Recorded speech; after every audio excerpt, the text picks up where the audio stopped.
So welcome back. We got a special guest with us tonight. Man, we're going to try to educate you guys.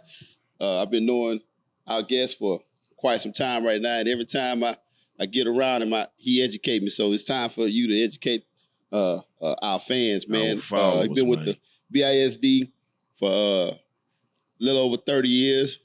He was the man at Lamar University basketball team, coach for Central Jaguars, coached many of our guys. You hear him on, we make reference to him in the podcast for many years, from coaching all these guys, AJ and B-Mo personally. And we have, like I say, he's a really close friend of mine, man, like a brother. I'm proud of him, man, but I cannot introduce you without saying it properly. I know you by something else, but the world know you as Dr. Rice. Facts. Whenever me and him out, hey, Dr. What Rice. You call? Hey, Dr. Rice. Nah, give us your name. Nah, I can't tell that. Shit, somebody might see this podcast and be like, yeah. Well, I'm telling you something, man. But anyway, what's going on, Dr. Rice? How you Welcome, doing? Welcome, Dr. Rice, to the podcast, man. How's everybody doing out there? Doing wonderful. Hey, man, I got to just say this, though, man. You know, my boy has really inspired me, man. I mean, you go from being a basketball player to a coach, to a teacher, to a coach, to a principal, and now a doctor. Touching the youth. You know, and I tell my son all the time, like, man, look at here, you can do it as an athlete. Most people think guys are jocks, but you, Dr. Ron, you know what I'm saying? Yeah, and I know y'all really tight. But I was there doing your I can't even say the words that you used to throw off on me, man, but it would be so many conversations. I got to get a thesaurus and a dictionary. It would behoove you. Tell her. Hey, man. You need to listen to what the fuck. It would behoove you. So this is your to listen with facts. All 4 years. When he got to Central, my first year was Rice's first year. He and I played middle school for his friends. You remember when Mo told us, he took us to China? I said, China. I mean, Canada. Yeah, China. Some ghetto much and got out there and hustled and made a way for us to do that. Some shit we would have never got the opportunity to do. I tell me and CJ talk.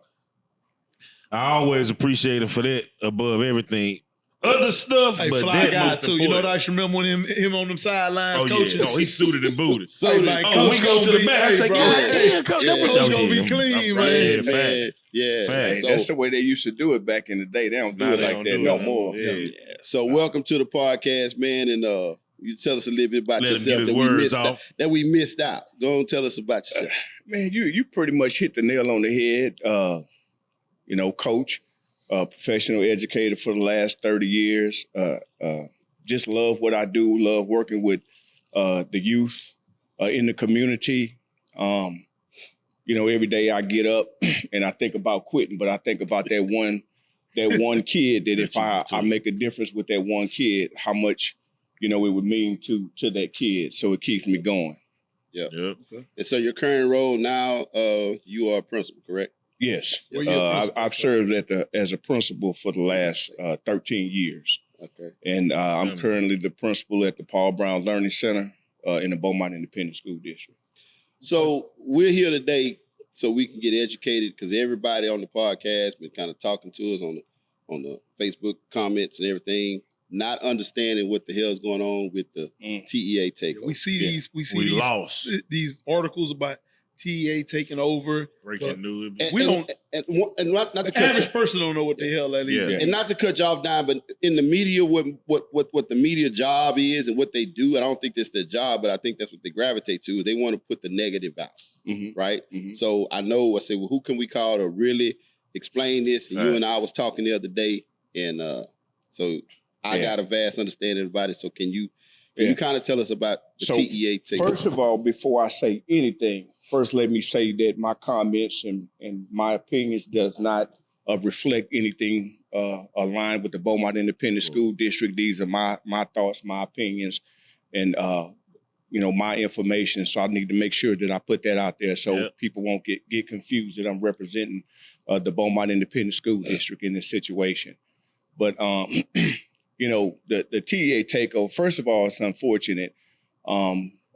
It's unfortunate for Dr. Allen I think that she came in, she's done a great job. I think the people who work under her. Now, Dr. Allen, not to cut you off, but for people who don't know her role, what is she? She's the superintendent of the district. Just unfortunate for the workers in the Beaumont Independent School District as a whole that this is going on. Of course, we're gonna keep moving. It is a lengthy process. The first thing that takes place. So just explain to us how did you get to a takeover? What's going on? How we got to this point?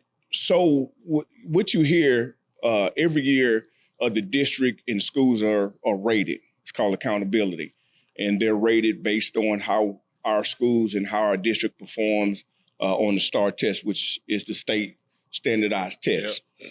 And so once a school district or schools within the school district performs below standard for a certain number of years, the state has to make a decision to take action. And so normally there's various things that they can do. They can send a board of managers in along with a new superintendent, or they can close the schools that are actually performing low in a particular district. And so what they did with the Beaumont Independent School District, they chose to put a board of managers in along with a new superintendent.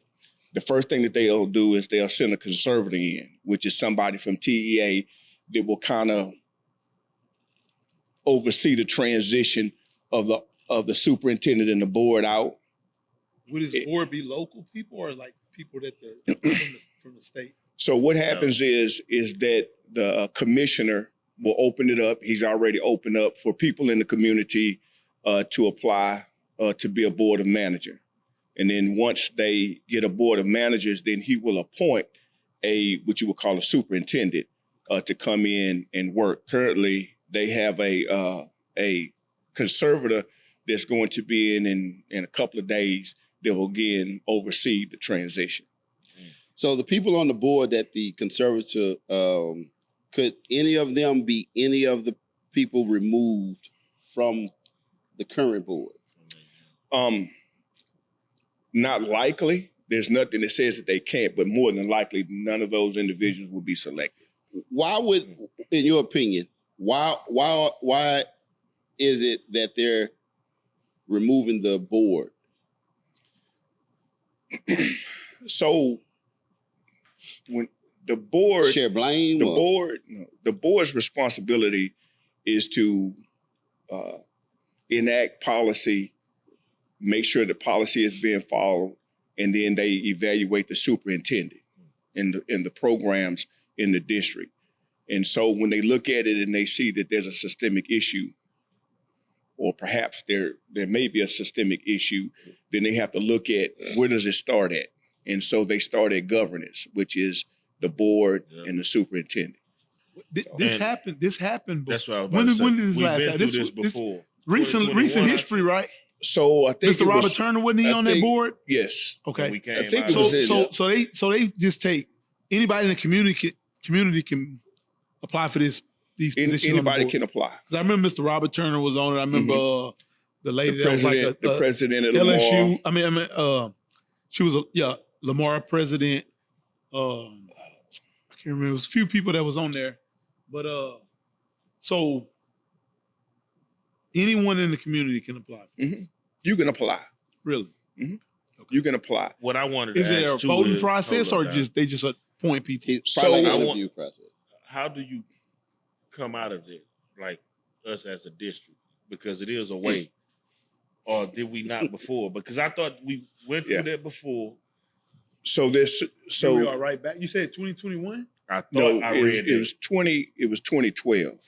2012. Okay, 2012. Okay. Yeah, it was 2012. 13 years. So I think it was in 2012. Yeah. So when it went in 2012, it didn't go in for academics. It went in because of misappropriation of finances. Right. And so they went in. Right. The financial exigency, was made better, and then they ended up coming out. That's when Dr. Fassard became the superintendent, and then shortly thereafter, he retired, and then that's when Dr. Allen became the superintendent. So when the T.E.A come in and take over, like, what are we talking about here?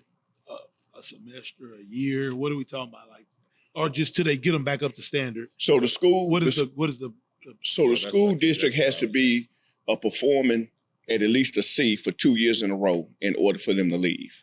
So they're here for 2 years minimum. They're here for 2 years minimum. minimum. I thought it would be long. That's not that long. Minimum. So I thought it'd be way longer. within these 2 years, if they can get the grades up C average. to C average, Well, not the grades, but the test The scores. test scores. Test scores. The test scores. Yeah, test scores. They can get that up to C So, average. Then what happens then? Then the same people that's in place now takes back over, or do No. So at the end of the 2 year period, the commissioner will evaluate the systems, will evaluate the district, and decide if he's going to remove the board of managers and the superintendent, and then reinstate the elected board. At that time, they will have a board election, and that they'll decide the board. Could any of those people that's being Reapply. reapplied, well, they have to be voted in, and the vote comes from our community, correct? Mhm. So that's because if I'm not mistaken, I can think of one person, if I'm not mistaken, that's on the board now that was on the board when they took over. First time? Yeah, I don't want to say his name or their name rather, but I believe that it's one person. He wasn't? Mm-mm. Oh, man. I thought he was too. Sure. I'm positive. Okay. I I trust you. I trust you. Now, there was one who was deceased, who recently deceased, was on the board at that time, and then he ended up being back on the board, but he's like the only one. And I'm gonna ask this too. So they already got a board pick for this next takeover, or I'm sorry, say it again. they already got a board for this. No, that's when you got to do the applications and apply and all of that. And then the conservative gonna I do feel that. like it sounds so dramatic. Like it sounds like, I don't know, like a funeral almost. We not the only district going through this. No, it's right now it's 5 districts that were targeted at the beginning of the school year. Yeah. 5 out of how many though? It sounds. Well, they dropped those test scores not long ago, and everybody most people in this area wasn't up to par. To be honest with you, most of them were. So remember that we talked about the criteria. Yeah. So the criteria has to do with low performance school for consecutive years. Right. So it's not like, a school goes into IR, or which is improvement required, and then they get out, right? Then they go back in, they get out. Well, it's not consecutive years. Right. Okay. Right? So if it's consecutive years. Now you in the hot seat, Dr. Rice, and I know we boys, but I'm gonna get my Walter Cronkite and Geraldo on, right? he go a question. Mhm. And this is what was kind of brought up, right? In any statement, we know, hey, if we asking a question that may put you in a bad position, just plead the fifth, right? Mhm. But this BISD in the last several, I can't remember exactly, but they converted some problematic schools to charter schools, which takes them away or out of their jurisdiction or their grading. Mhm. That should have helped them, right? You would think that would help them, because the part that I look at is, and everybody want to say, like, they want to compare, I'll say, like Hardin, Jefferson, or South. They got 3 schools. Yeah, BISD got way more, yeah. right? So that's apples and oranges. You can't do that. It's easy to focus on that. But my thing is, seemed like that was done intentional, right? And it's concerning because we still got to that point. You and I had a conversation the other day, and this is what I know. This is my opinion on it. A lot of kids, like my son, a couple people that I know, even when I graduated, when they graduate high school, they may not be in their field. They want to go and they got to get certified. I don't think the teachers, whether it's the pay or whether it's whatever the case may be, a lot of the youngest teachers are not having the passion that the other ones are. And I'm not blaming just the teachers, because you and I had a conversation the other day. It kind of falls. It does. Yeah. But one of the things that Rice said the other day, which I didn't look at it, but he was like, you just can't blame the teachers. You just can't blame the principals. You can't blame It's a collection, man. you got to start at home as well, Yeah, right? So that's most important. So what do you think is the root of? First of all, let me ask you this: Can anybody appeal it? So you can appeal everything, and will that slow the process down? No. Okay. It will not slow the process down. While the appeal takes place, they'll still be, transitioning towards the takeover. But to your question, or your comment, education is a partnership between teachers, parents, and the community. And in order for students to be educated, everybody has to do their part. Right. And, a lot of times, in my opinion, right parents are at home and they care for their kids, and they're doing sometimes the best that they can do what they know how to do, but they're allowing the kids to have latitudes that don't work when they get into an environment that's structured. And so, a lot of times kids go to school and, like, for example, there's a cell phone issue across the country because parents give kids cell phones and they use the cell phones, and the kids have become attached to the cell phones. But when the kids arrive to school, it's a distraction. And you've had, even when they were implementing the pouches in the school, there were people who were, disgruntled about the pouches and kids not being able to use their phone. And not one time, let me not say that. It was hard for me to digest that they didn't see that we were struggling academically, but a lot of it had to do with discipline issues that arose because of the cell phones. Right. And so here's the district, our superintendent, who has said, we need to do something. And so if she just didn't do it, she was very prudent, took a 3-year period, investigated, went to the community in order to do it, to try to change the discipline in the schools. And so, I tell people this, when you think about people who go to the Army, they go to basic training. And people think they go to basic training to learn how to be a soldier. No. They go to basic training to learn discipline. Yeah. Once they're disciplined, then they can teach them how to be a soldier. Well, it's the same thing in the classroom. You cannot, or teachers cannot teach kids if they're not disciplined, right?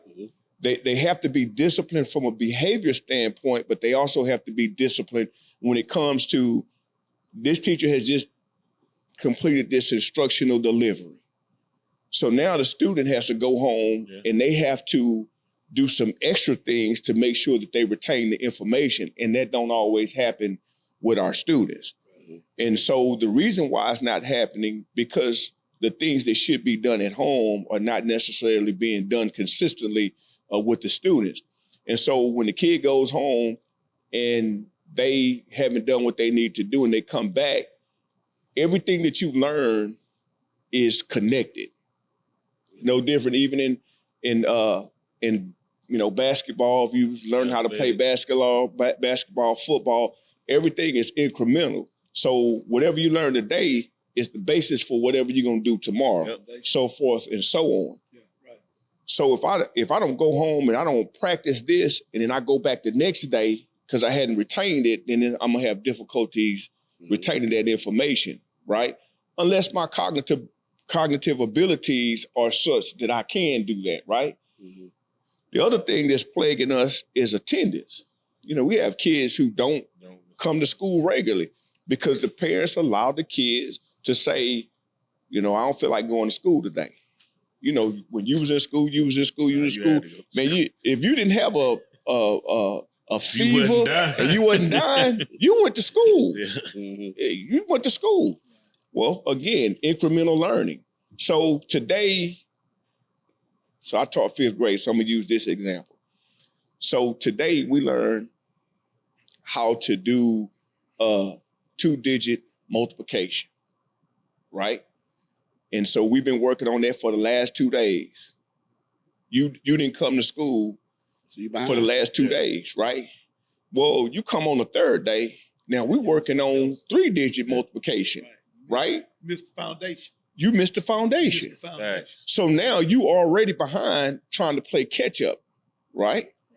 So now you get so far behind that you become frustrated. So you become a discipline teacher, issue. You can't. Yep, become a distraction. Damn. Right. Yeah. As a teacher, you can't go back and Well, But we most teach. important, There's I understand there's what he's saying there's about techniques. being frustrated. Yeah, there's techniques that teachers use, from a pedagogical standpoint that we use to what? make sure that we give students an bad. opportunity to grasp information and get practice. But again, if a kid if they're sporadic in their attendance, then they're losing on the front end. And so those are the kind of things that hinder the educational process that parents don't see. Now we know the kids get sick. We know that, things happen and kids are absent, but sometimes kids just don't come to school. You ask them why you didn't come to school. Oh, well, my mama didn't wake up, right? Or why didn't you come to school? Well, there's a bus that goes, but the mama don't want the kid to walk to the bus stop, but they don't want to get up in the morning to take them to the bus stop. So they're gonna wait till they get up to drop them off at school. School starts at 7:30, but they don't get there till 8:30, so they miss their first period class. And the parents So- don't So think we it's talked nothing about wrong with we that. talked about this the other day a little bit. We touched on it. So you take some income play a part in this because your lower income families that are maybe less educated, that may put a less emphasis on education, not making them get their ass up and go to school because nobody never made them get up and go their ass to school. So Lazy. we talked about this the other day. Mhm. Some of these different communities or whatever. How do you feel like that plays a part in all of this? Because you got some of your lower income communities that they not putting that priority on education because they may not be educated. Yeah. You know what I mean? So it's just like it's a vicious circle. It just gets passed on to the next generation. So in access is a big thing. Access is a big thing, but I will say this, and I'm saying this from being a product. Of course, most of you know that I was a foster kid, and so I grew up, on a struggle. I'm say that. But I often am conflicted with that theory because parents will take a kid who is athletically inclined and follow them all over the world, Right. regardless of their financial situation. And they will not put the same energy into academics that they do in athletics. And we see a slew of parents that operate under that guise. And so at what point are we going to see that the education option is more pliable than the athletic? I'm not saying that they can't go together, but I have to always be saying, academically, what can happen? And I can tell you, it wasn't until I was, in high school where I had somebody, Walter Yates, senior, to say, hey man, you can do something differently academically as well as athletically. Previous to that, I just kind of went along. My mom, she made sure I went to school every day, but I wasn't, getting the books like that, right? But it took somebody to say, hey, you have to focus on your academics as well as your athletics. My senior year, in order for me to graduate in high school, I had to make straight A's and B's in order to graduate. And that's what I had to do. That's what I did in order to graduate. But I'm saying that to say that it took somebody to move me away from the athletic side of it to say, hey, you need to focus on your academics. Had that not happened, I wouldn't be Dr. Rice today. You understand what I'm saying? But that person that did that for you, Yeah. I'm pretty sure that was an educated person himself. Mhm. So when you have That's right. the blind leading the blind, per se, But you know what I mean? But you also have to look at, you know. But I agree I understand that the same water that harden the egg or soften a potato. I get it. I get all that. You know what I'm saying? Like, but everybody don't. So the village. So what has changed in the village is in the village, we used to all could be corrected by the people in the village. And so it's the adults. when it's the adults. When, it really is the adults. So old man Stokes, when I was growing up, I was about 7 years old. 28 now. Yeah. When I was 7 years old, old man Stokes, you know, he was a person in the neighborhood. Yeah. When he caught us going through his garden, man, he didn't call my mama. He came out and he thrashed us with his cane. And you knew right? not to tell your mama. No. You ain't want to tell. No. And when we got home, you get another ass whip. Right. I'm not saying that it has to be like that, but how many times do we see individuals who want to contribute to what's going on in the community that try to, you know, conversate with kids, and then the parents don't tell my son nothing. Then the parents see the kid doing wrong, but they don't want the person to correct the kid. Right. You know, and that's the cycle that we're in. Yeah. Say it again. You know how that usually end up, though? Oh yeah. Mm-hmm. Somebody gonna be telling them something, they ain't gonna have no fucking choice. Exactly. Get your ass up. And they don't see it. I thought it was I forgot what documentary I was watching. I think it was on Netflix, but we was watching with their receiver, one for the Lions. I forget his name. St. Brown? St. Brown, yeah. And his daddy had a quote on there. He said, man, there's no such thing as lazy kids. Yeah. It's lazy parents. So do they not enforce the truancy rule anymore? I don't hear much about it. Was it effective? So a couple of years ago, they took a lot out of the courts because the docket was being filled. So it was some things that they changed. Attendance, they still do some truancy type things, but they're not tying up the docket where, you know, we was in school and we didn't attend school. You had to go to court. Your mama had to go to court. If they couldn't pay, you had to do community service. So it's still like that in some courts, like Deuce Jones. He still worked with the schools. The young lady, the young judge, Naomi Medor, she works with the district as well. So there's some things that's being done. But in attendance is, like, for example, at my school where students are, you know, trying to graduate, you know, we have 67% attendance. Wow. So they imagine. Still blow you up though. Yeah. God, so Braden them go to a tournament and they call them by missing class. Right? Yeah. So it's you know that your kid is not and that's the point that I'm saying. Even with the parent self-serve stuff, it shouldn't be no surprise to you when the grades come out that it's not a surprise. It's not a surprise. It shouldn't be, It's not a surprise. But they don't care. But some people don't care. But the parents in the community have to get to the point where they say that what can we do as a community to support the Beaumont Independent School District? Right.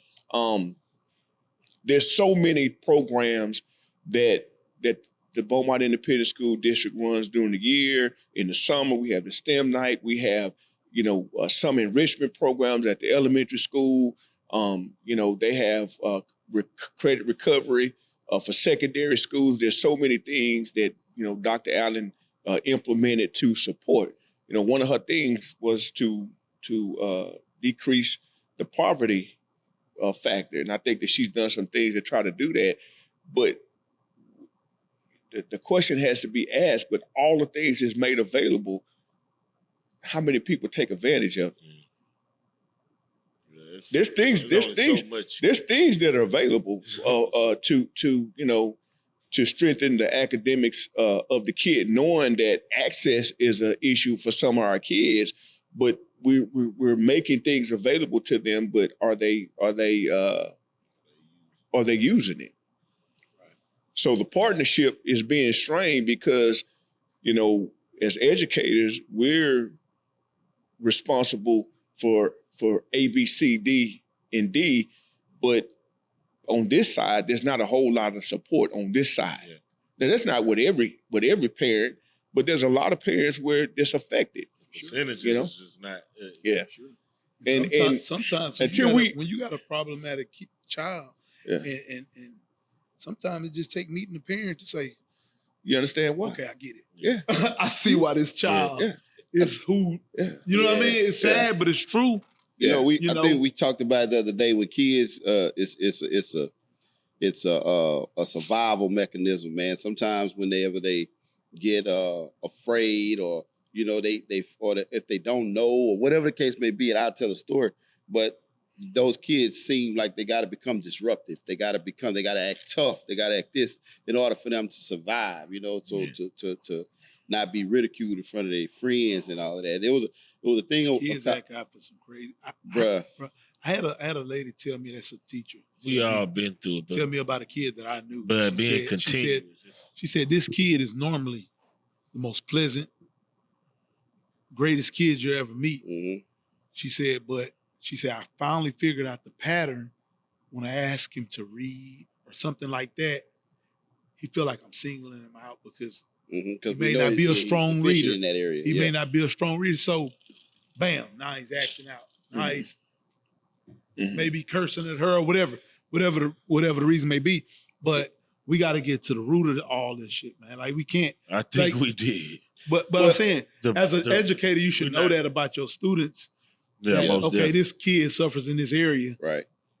So one of the things. So let me ask this question, because you know, 33 years is a long time. So when I started off, every kid read, regardless. You know, when we're in the classroom, and I taught 4th and 5th grade. So if we're reading Charlie and the Chocolate Factory, okay.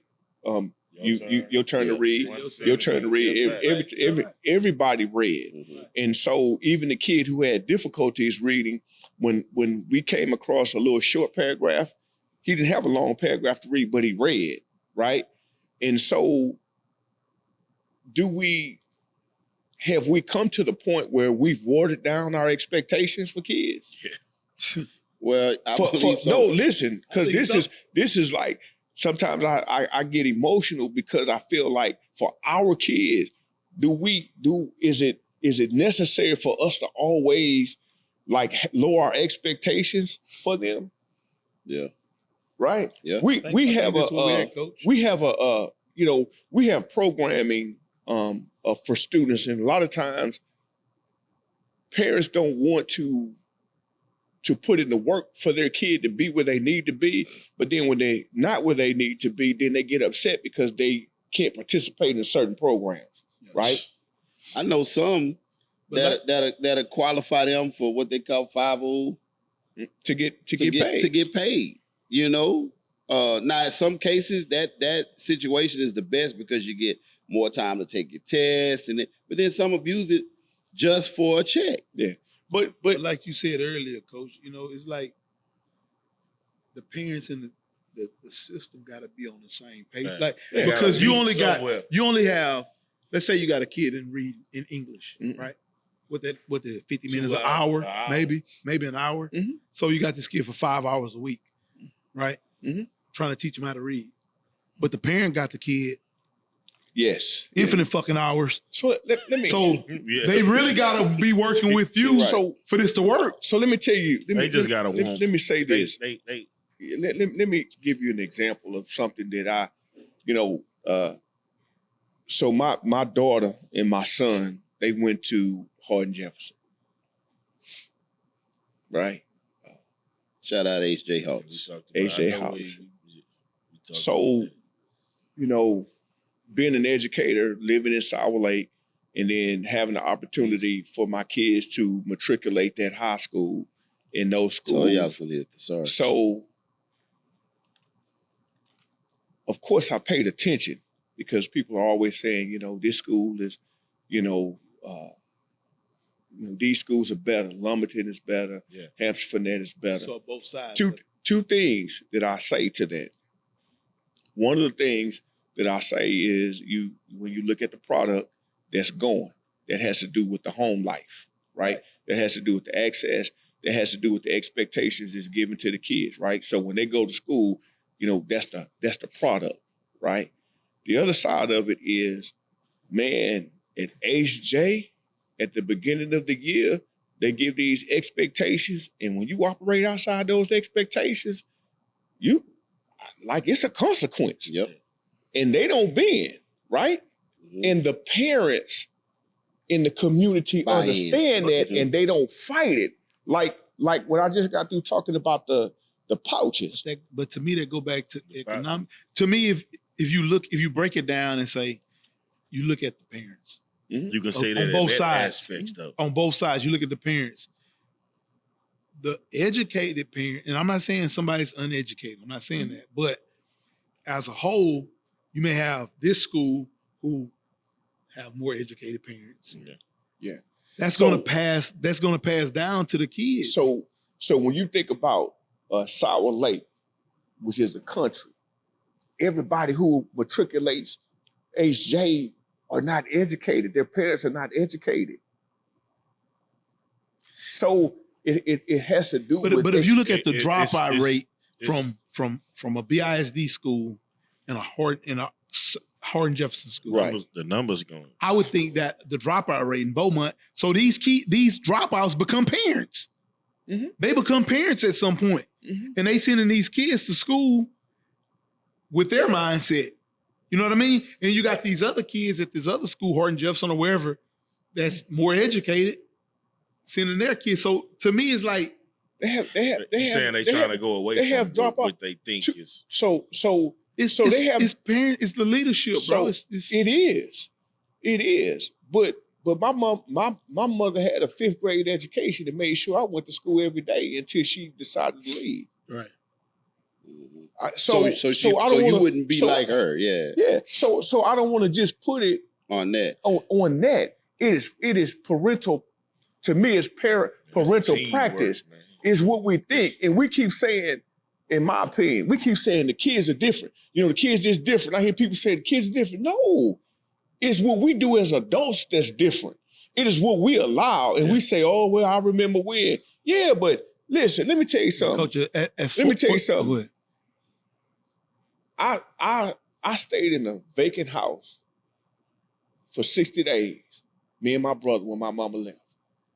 Traumatized. Was going to collecting bottles, sacking groceries to eat every day. And even did some mischief, right? In order to eat.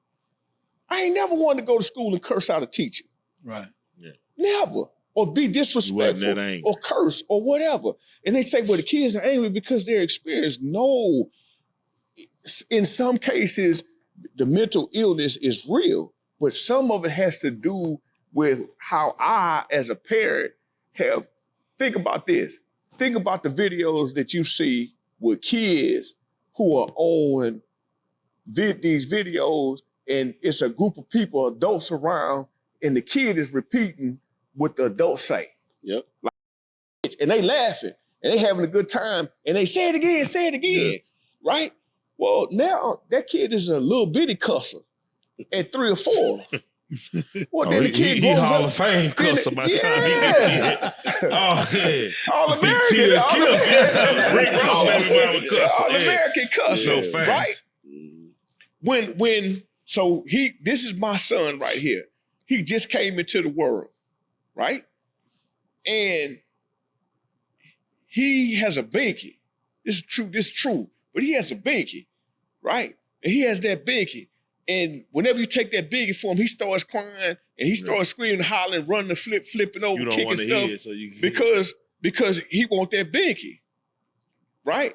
And so you give it to him because you want to calm him down, right? You don't hear that shit. And then boom. So now it transitions to something else. Learn well, behavior. give it to, yes. Yeah. So now he knows as he gets older, all I have to do is display some unwanted behavior to the parent, and I'm gonna get my way. I get what I want. And that is what's happening. So then the kid is operating in this environment, and then they leave, and then they go to the school environment, which operates under different guys.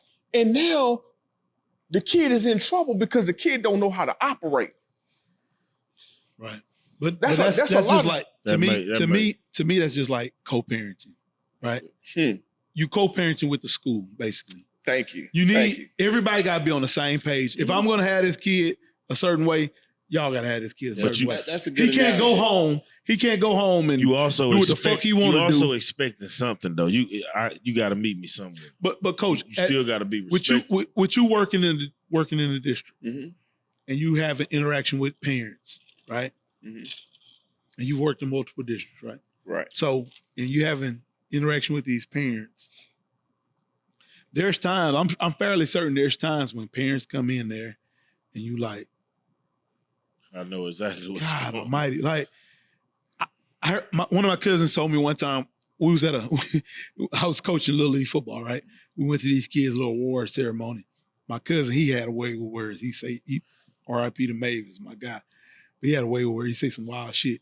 We at this award ceremony, this kid who we think is like fucked up, right? He getting award after award, right? So Mavis said, he say, man, that boy ain't doing too bad. Say he raising himself. You know what I'm saying? And look, I'm sitting here, I'm like, you know what? but some kids get it. So like for me, some do, but it's rare. Yeah, it's so, rare. So I have sisters and brothers. So I'm the youngest out of my blood sister and brother, right? Yeah. And I got a foster sister and a foster brother. My foster brother passed away, but I'm the youngest. And out of 4, I'm the only one to graduate from high school. You understand what I'm saying? For sure. And so for me, it was some things that contributed to me and my seeing some things, and like you say, in that kid's situation, he was doing really, really well raising himself because he was like, man, I don't want to be in this. Right. I don't want to be in this place. And that's I don't the want to be in this mindset. space. Some people take the Everybody mindset not of gonna have that falling in mindset, line right. and doing what everybody else did. And some people take the mindset of, I ain't gonna be like these motherfuckers. Right. So assimilation is real for some kids, right? Assimilation is real. Every day when I get up, my mama ain't going to work. She ain't going to work. She's getting support. And so that's what I know. So I don't understand anything other than that. So I'm okay with that. Right? But then you have some kids who say, I want better. I don't want that. Yeah, fuck that. Cause the kids all the time, and they think it's a big deal. The kids in my school, they love my car. They think it's the greatest thing since wheat bread. It's a little Mustang. You know what I'm saying? They just like it because it's colorful and everything. And I have conversations with them, and I'm like, man, you like that car? Ooh, yeah, I'm gonna give me one of them. I say, that's the best that you want. Yeah. It's some other things out there, right? Yeah. Seek, and you will find, right? But if you limit yourself to these conditions and these things, then that's where you're gonna be. If you don't think beyond what you see, then you're never ever going to be. Now, to that end, remember that when we were little, there was several things that conditioned us to be what we are. First of all, we went to church, so we learned how to count. We learned alphabets in church. That's non-existent anymore. Most people, unless you are fluent and something drastic happened, you don't go to church, right? But the other thing is, we participated in activities that allowed us to think beyond what our conditions were. And parents just don't expose their kids to those kind of things. And I keep going back to this. There's so many things. Do you know there's if you go to the Beaumont Independent School District website in the summertime, there's a litany of things that the kids can do in the summertime. for enrichment, not just in Beaumont, but they get information from Statewide. every entity in the city of Beaumont. And What's kids going aren't on doing at that. the rec, everything. And we don't even, you would be amazed, you'll show up to some events and there's nothing, there may be 5 kids there. Yeah, you know, Coach, you know, it's, as go ahead. coach, like coaching the youth, I ran across a few situations. I had teachers that would call me before they called the fucking parents. Mm-hmm. And like seriously. And one thing I noticed is like, you never know what a kid is going through at home. Mm-hmm. Yep. Coach, You never so know why they though. come into school and coaching is a acting little out. You different. never know. You never really know. You know what I mean? You have a kid that's, okay, this kid was asleep in class. Bam, send him to our turn school, whatever. Mm-hmm. Yeah, he was asleep in class because his mama was out all fucking night. He having to take care of. You don't know. Yeah. You don't know. Yeah. You have a kid that's, he did this, whatever. You have you have kids that, when I coach Little League, you know what I should do? My wife will tell you this.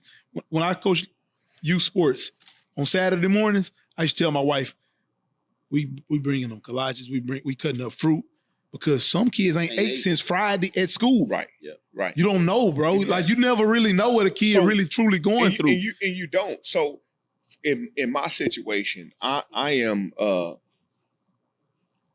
like anybody who knows me, I don't raise my voice, at kids.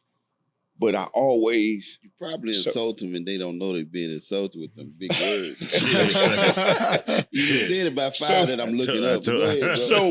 So when, and he could tell you, because he was me. So I'm always gonna ask before I assume. I'm always gonna ask, what's going on, right? Man, we had a kid who I ain't gonna say his name, but man, he was a handful. He was a pretty good player too. And I went to his house. I was taking him home, and I went to his house. So every day when I would take him home, I would have to take him home. He would always be hungry. So I would always stop and buy him something to eat. Well, on this particular day, I dropped him off and I went upstairs because I wanted something was going to meet with the mom or something. I needed to tell her. So I went up there, the lights was off. And he had like 3 or 4 siblings that was there. No food, right? So I'm wondering why the kid acting like he acting. But guess what? He having issues at home. Ain't no lights, ain't no food, And even with kids, kid ain't worried about that homework. Motherfucker trying to survive. Yeah. One of the things at my school that I make a practice of, and I try to tell my teachers this, that when the kids are cursing and going off, it ain't at you, it's at their circumstance. Right. Yeah. And so one of the things that the kids will do is they will precipitate a confrontation, and then when you respond like they respond, they'll say, that teacher being disrespectful. So I tell them, so when I walk into a classroom and kids not supposed to have on a kid, hey, my man, can you take that hat off for me, please? You take it off. Thank you. I appreciate it. Yeah. Right? Yeah. I ain't got to do that because I'm the boss. Yeah. In a certain sense, right? Yeah. You can do. Touched on that the other day when he was here. But I think that the most important. But I know that every kid, when you go at them, the first thing that they want is respect. Yeah. And the kid can't never say, "Well, Dr. Rice, he was disrespectful." No, because I said please. Yeah. And I said thank you. Right. Every time. That's how I operate. Right. Yeah. And you do have to know. And a lot of times, if you care enough to talk to them and find out what they're going through, mm-hmm. it'll help the whole situation. Oh, yeah. Because one thing for sure about kids, bro, if you show them a little love and treat them right, they'll run through a fucking brick wall for you. Yeah. But if you up there being a asshole dick to them, then you finna get it back. You know what I'm saying? I could have a kid that's doing something wrong, and they're doing something, and they know they wrong, and I'm like, come on, not supposed to do that, Or like with the phone, like I catch it with the phone, I'd be like, you're not supposed to be on the phone. Give it here. No, you're not getting my phone. Okay, I don't fuss or nothing like that. Come on, let's go to the office. They know what the consequence is. I don't give them no extra verbiage and nothing. They know. Man, and they give them their code. I'd be like, all right, Phillip see you Brooks. Phillip Brooks, rest in peace, because Miss Como, she was one of the principals. Yeah. She was there. Those were different. And I'm gonna kind of touch on this real quick, man. Everybody want to talk about HJ. Let me tell you a story about HJ. So when we moved here, probably about, I don't know, my daughter JC was the youngest. So Cameron was, I think, a junior. And like I told you, I didn't move her at the time, basketball-wise. It would have been a strong move because, basketball. Mm-hmm. But the reason why I didn't move her is because she was top 10% of her class academically in BISD, you said it, right? Yeah. So for me, it's all academic. Yeah. JC was pretty smart. She got skipped up. So like she's 15 and she's a junior. Just made National Honor Society, right? Mm-hmm. But what people don't know is this, and it pissed me off. My neighbor across the street is the principal at the elementary school. Jason went there. It's our first week there. She don't really know. She met my wife. I worked shift work, so she really hadn't met me. So my wife called me. She said, hey, this is about the third week of school, second or third week of school, probably second. She was like, hey, just tighten it up right there. She was like, hey, they want to meet with us. So I said, well, go ahead, you go to that meeting. First, I wanted to go. My wife's like, nah, let me go. So the first thing they said was, hey, now, mind you, Jason's coming from a private school that I'm paying for every month, right? So now she's coming to a public school and a really good one, right? I didn't let her go to BISD. She went to a private school. So the first conversation they have is, hey, she's struggling. She's not where the other kids are. That's expected when you come from different districts, right? Mm-hmm. They tell my wife they want to put her back because she skipped up. Well, we're going to put her back in the next grade. And you'd have been in class with these kids 3 weeks. Me and my wife been married at that time, probably 14, 15 years, maybe one argument. And we had 2 that day. I said, so what did you tell her? Yeah, what did you tell her? Well, oh, no, that ain't happening. So just so happened right after that, it wasn't no long argument. I just said, well, we ain't having that. I'm backing out. I see the person. She come, hey, let me put this in reverse. You don't want to talk to me? Yeah, you my neighbor. No, we got to talk. She said, what's going on?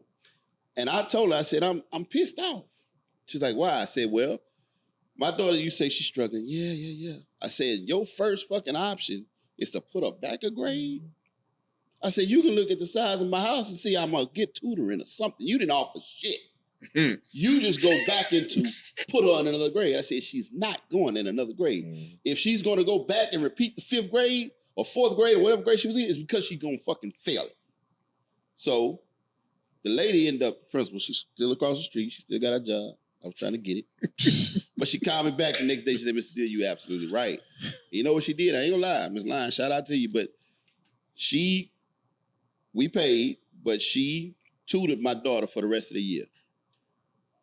She's a principal, and she tutored her, right? She come in, she did. My point is this, and mind you, JC has not made less than a B since then. Okay? Just told you National Honor Society.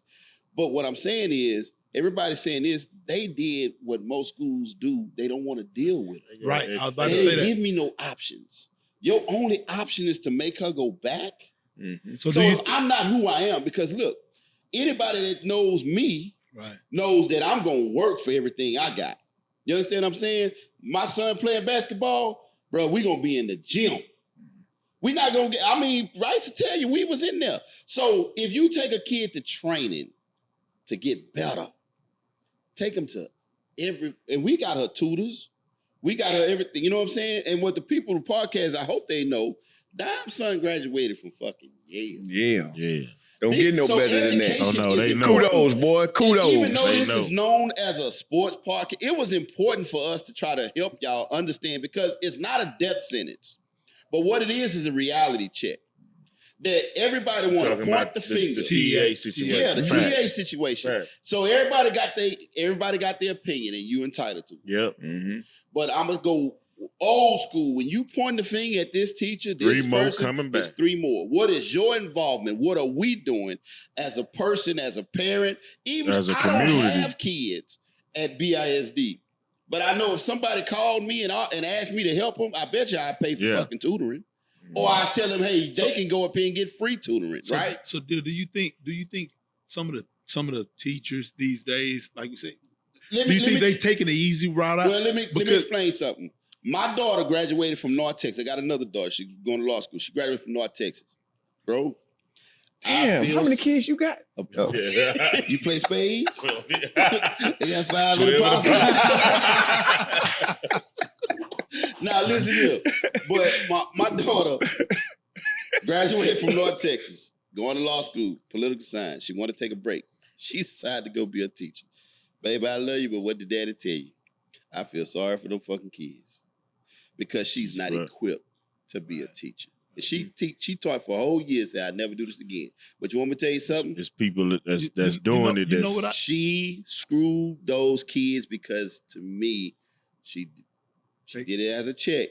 Fact. Right. And that's why I was about to go with that. So you got kids, like let's say today, we all went to school. I was a bad kid. Mm-hmm. Some of y'all may have been too. Dime. But guess what? It wasn't none of this ADHD. We just were bad. The motherfucker got our ass whooped. You know what I'm saying? Oh no, it was, but it didn't mean. But I'm saying you didn't get diagnosed for this shit. Yeah. Now you know what they do? They just dope your child up.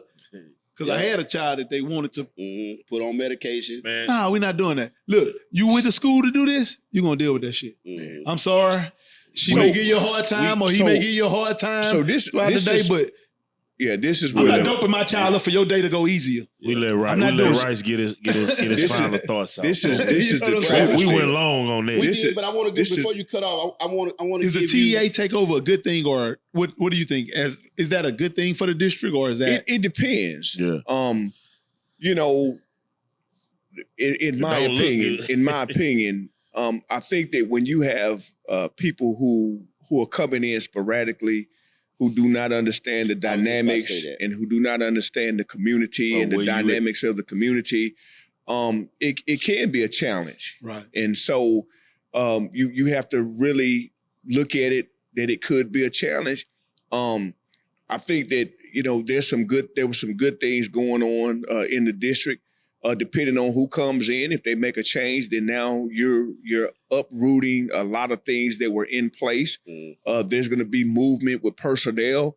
So now now you have things that are out of whack. So it could be 2 years before change is even made, because now you've made these instant changes and uprooted a whole lot of things that were in place.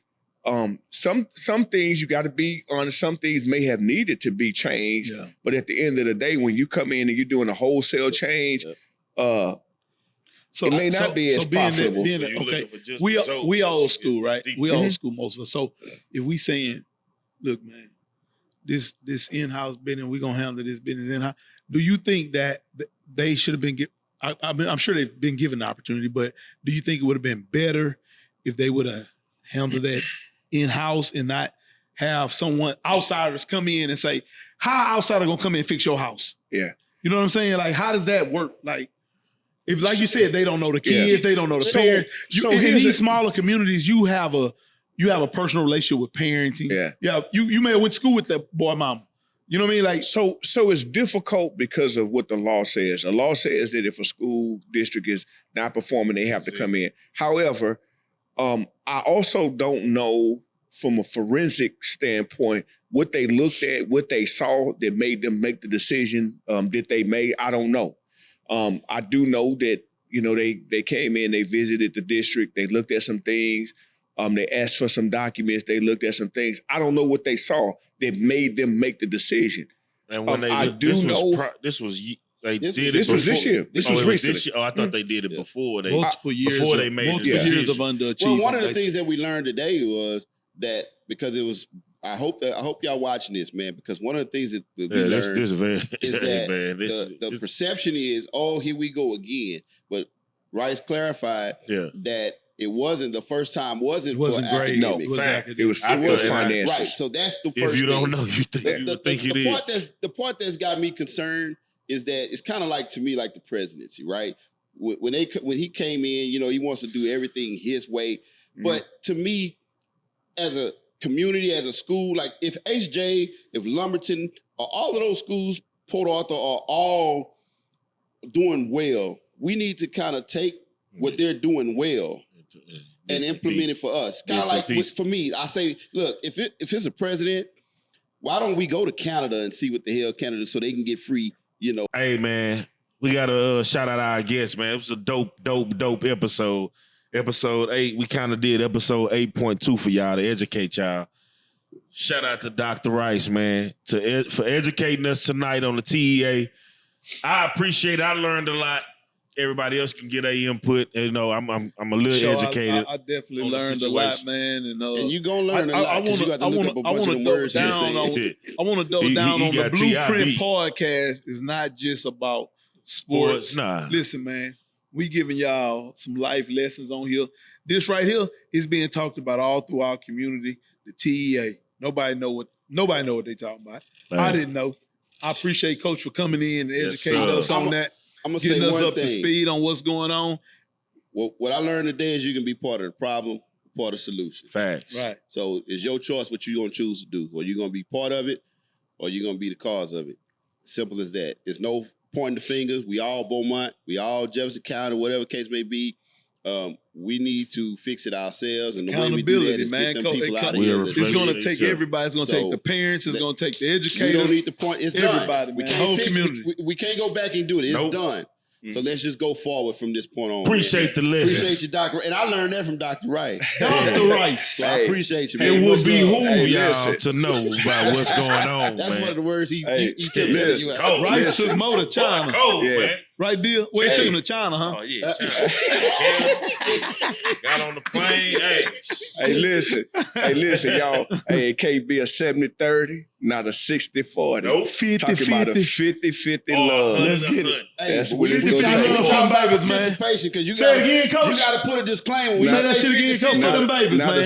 Not a 70-30. Nope. Not a 60-40. No.